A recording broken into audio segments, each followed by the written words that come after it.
сентябре отдышка сильная.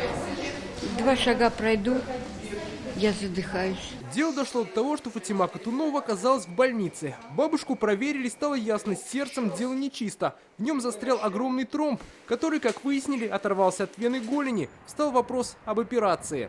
Вы согласны? Я говорю, а у меня есть выход. Или я буду идти, упаду, умру. Или какой исход после операции? Разницы нету. Такой случай даже опытные кардиохирурги видели впервые. Операцию решили делать на бьющемся сердце. Хирурги работали около 3 часов. В итоге тромб длиной в несколько сантиметров удалось благополучно извлечь. Тромб, который застрял в перегородке межпредсердной у данной пациентки, да, случается, но случаи описаны буквально в единичных экземплярах, и можно отследить это в мировой литературе.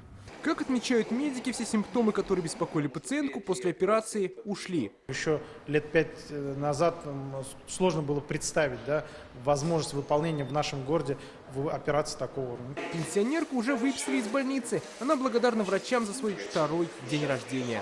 Дай Бог ему здоровья. Он мне тромб этот вытащил. 2-й день рождения подарил. Дмитрий Аринин, Ильшат Аюпов, Рамиль Закиев, ТНВ, Набережные Челны.